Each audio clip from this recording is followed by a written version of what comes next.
everybody. We are back with the February edition of Southboro Wellness, Celebrate Southboro Women, and we have another amazing and awesome woman from our community today to talk to us about what she's been doing. February is also Heart Health Month, and she has a remarkable story to share with you as well. So we are going to have some great things to share with you today. This is Kim Edgren. Did I say that right? Edgren? Yes. Sorry, Kim Edgren. Thank you so much for coming, Kim. Thanks We're for so having me. happy to have you. Tell us first how long you've been in Southboro. So I was been in Southboro since 1966. My parents moved in right after I was born. They still live here in town, and I have since moved to Grafton, but we still have a business here in town, so it's very much home. That's amazing. Mm-hmm.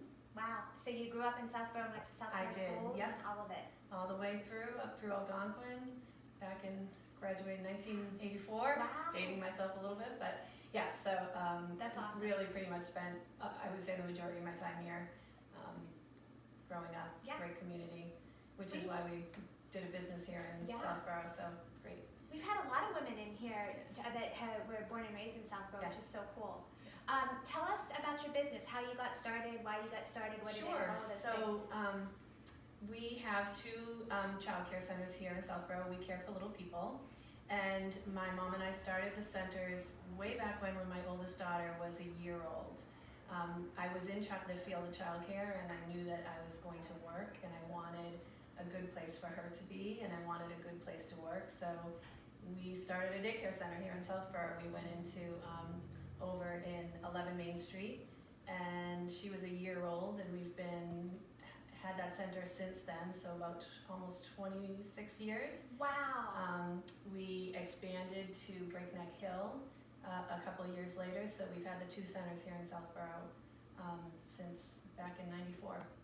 Wow. That's Yes. amazing. Yes. So it all got started because you wanted to work, but you wanted to be a mom. Yep, absolutely, and I loved kids, and I loved working with families, and the teachers, and I knew if she was going to be in childcare, I wanted it to be a good place, so Sure. I built her one.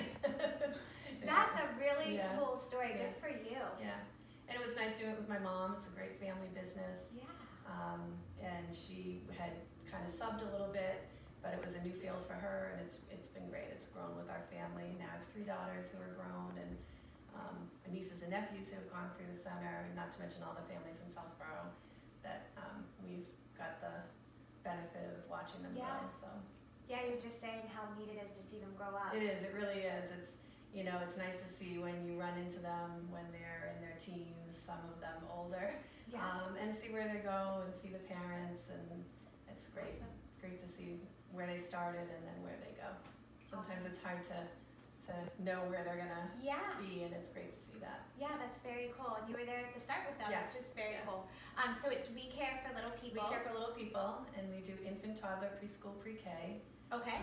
And we really try to make childhood, they get one, and we want it to be a good one, and really keep play in the process. It's important these days. Yes. There's a lot of stress on kids, so Too much. and it's great, and we've really, like I said, it's nice working with parents and working with the staff. Awesome. And seeing the kids grow. So I'm assuming you've got a website that we can We do, yes. It's wecareforlittlepeople.com. Okay. And we also are on Instagram. Awesome. No faces of the kids, but you'll get to see a little bit of what we do. Yeah, And that'd be great. We care _little people. Perfect. And we'll link that, you guys, at the bottom of the comment section in case you want to find We Care for Little People more easily. As I mentioned as we got started talking, February is Heart Health Month. Yes. And you have a story that you're willing to share with us? Yes. Yeah, so please. A lot of people know I was born with a congenital heart defect back in 1966, and I have had 6 heart surgeries. And I just had my last open heart surgery in September. My valves one of them needed to be replaced, and it turned out the other one also needed to be replaced. And here I am. So Amazing. yes. In your first surgery, you were quite young. I was. So my first surgery was when I was about a year and a half old. It was a palliative surgery. They didn't really have any repairs that they could do for my defect until I was about 9.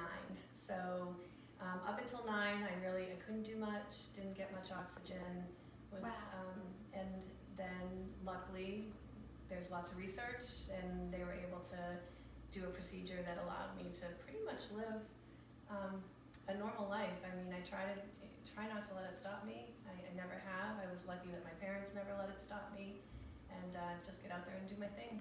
That's amazing. Yeah. What a story. It must have made you a much stronger person, I'm sure, too. I try, and I always say this is the life I was dealt. It's different than when you find something happens to you when you're older. I feel like living with it and growing with it gives you strategies on how to cope with it. Sure. I've also found a great community. I try to, the Adult Congenital Heart Association was founded by some other adult congenital heart patients who just couldn't find any support, and so they created it. So it's been a great resource. They actually have worked really hard to get adult congenital centers accredited. Before you kind of went, you had to find someone who had a little experience, but they worked really hard to get hospitals accredited for that. Okay. There's also a new board certification for adult providers. Yeah. Because we can't just go to a normal cardiologist, Sure. an adult cardiologist. So. And you were saying that your most recent surgery was done at Children's, is that right? Yes, yep. They have been in the forefront of congenital heart care. They still see us adults with congenital heart. It's a lifelong. This is a lifelong thing, and as we grow, our needs change. How the procedures we have affects every one of us differently. So it's great. They definitely are in the forefront of treating not only pediatric cardiac kids, but us old folks too. It's amazing. Yeah, And will you share what you mentioned to me about your doctor saying he might try it, because it just blows my mind. So I've transpositioned the great vessels, and I had a Rastelli procedure years ago, and have had my last valve, my pulmonary valve, was replaced via catheter, which is great because you don't have to have your chest cracked open. But unfortunately, that got infected a couple times. So what he was saying is the procedure I had back in the 70s, they don't perform it the same way because it creates a lot of scar tissue. So he said, well, when we're in there, if I have a little wiggle room, we'll move your valves around to the back of your heart so that they don't adhere to your sternum if you ever need surgery again. Okay, that's awesome. So, it really goes to show that the innovation and learning from the patients as they age is important, and clearly being implemented there at Children's, that he was able to say, okay, we have something we can do to make your next procedure easier. Yeah, that's just in mind when you said, well, if we can move the valve. I mean, the fact that they can move the valves from one side of the heart to another is just. Yeah. We're so fortunate with the medical care that we have in this country, and in particular in Boston. I mean, it's just mind-blowing. Yes. And one of the things with the Adult Congenital Heart Association that is really important is we, like you mentioned, we live in this mecca of medical care. Sure. And there are people across the country and certainly around the world that don't have access to that. And so for congenital heart patients, oftentimes the complications they run into is because they're not being treated properly.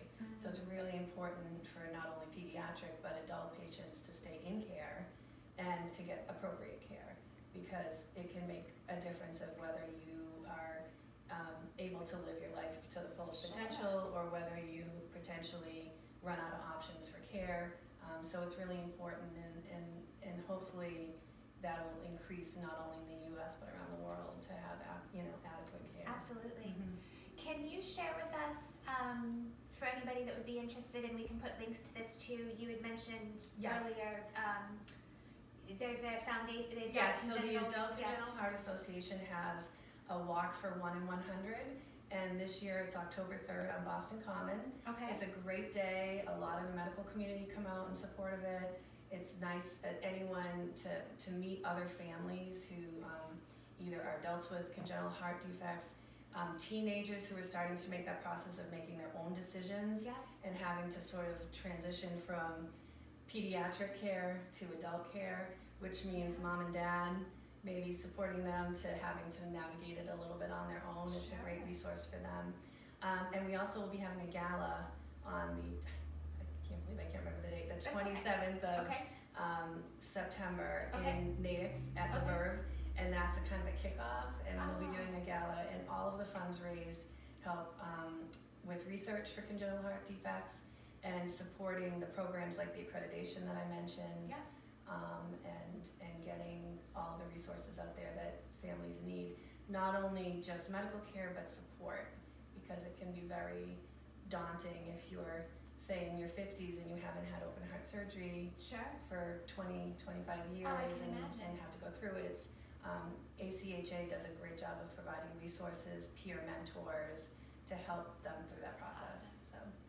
And if you wanted to, you maybe couldn't do the run or the gala, there's still a place to give, I'm assuming? Absolutely, yeah. Yep. So, the Walk for 1 in 100 at Boston has a site, registration's up and running, and our team We Care for Little People has done a team for them since it's been in Boston, and there's links on there if people want to just make a general donation.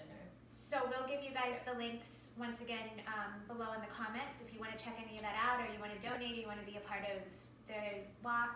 It's all wonderful, such great stuff. Tell us before we wrap up, we always talk about stress at the end because everyone is way too stressed. I love that you have the kids playing so much. Because they're even stressed, unfortunately. But can you tell us or share something with us that you like to do for stress relief? Sure.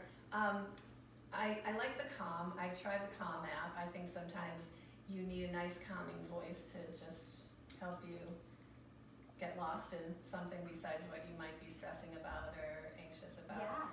Being outside, I really try to get outside and walk. Now that I'm feeling better from this last surgery, it was definitely those first few times I was able to just get outside and walk a little bit, because again, I feel like when you're outside in nature, you're a little bit more refreshed. Me too. We do it with the kids. It's nice to be outside. My own kids are big on hiking and just being active outside. So I think for me, those two are really, really important. And nothing like a good TV show that might be funny. I agree. I was just talking to Sherry about how I love to laugh. Yes, absolutely. Great. It's great.